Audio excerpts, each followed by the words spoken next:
অনেক কঠিন একটা জিনিস, সবার কাছেই মনে হয় কঠিন। তো আমি সেটাই সমাধান করে দেখাবো। এগুলো হচ্ছে গরুর ভুঁড়ি। তো গরুর ভুঁড়ি পরিষ্কার করা সবার কাছে এত সহজ নয়।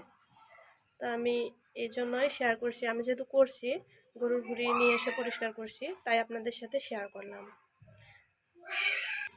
আমি একদম ফুটন্ত গরম পানি নিয়েছি, এই যে ব্লক তোলা গরম পানি। আমি একটু করে পানি নিব আর গরুর ভুঁড়িটাকে 2-3 সেকেন্ড ডুবিয়ে রাখবো। আমি একটা পাত্রে গরম পানি নিয়েছি, ফুটন্ত গরম পানি। এই যে 1 পিস গরুর ভুঁড়ি এভাবে ডুবিয়ে দেব। 2-3 সেকেন্ড আমি রাখতেছি। আমি যে এটা পরিষ্কার করে নিয়েছি, দেখেন এভাবে একটা চামচ নিয়ে এক হাতে ধরবেন, আর এভাবে যদি হাত দিয়েই করেন তবুও কিন্তু এগুলো উঠতেছে। যে দেখেন কত সুন্দরভাবে। তো আপনারা চেষ্টা করবেন এভাবে, অবশ্যই চেষ্টা করবেন। এত সহজ বিষয় সবার কাছেই কঠিন লাগে, তাই শেয়ার করলাম। এই যে এইভাবে আমি পরিষ্কার করে দেখাচ্ছি। যেহেতু আমি একা হাতে ভিডিও করছি, তাই পুরোটাই শেয়ার করতে পারছি না। এই যে এভাবে চামচ দিবেন, এক হাতে ধরে এক হাত দিয়ে টান দিলে দেখেন অনেক সুন্দরভাবে পরিষ্কার হয়ে যাচ্ছে। এই তো পরিষ্কার হয়ে গেছে, দেখেন অনেক সুন্দরভাবেই পরিষ্কার হয়ে গেছে। তো আমি এভাবেই সবগুলো পরিষ্কার করে নিচ্ছি।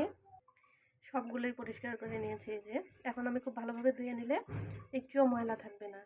তো আপনারাও চেষ্টা করবেন, গরু খাসি যেটাই করেন না কেন এভাবে করার।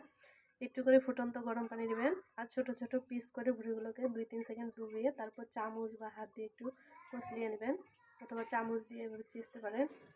পরিষ্কার হয়ে যাবে অবশ্যই। যাই হোক, ভালো থাকবেন, সুস্থ থাকবেন, আমার জন্য দোয়া করবেন। আসসালামু আলাইকুম।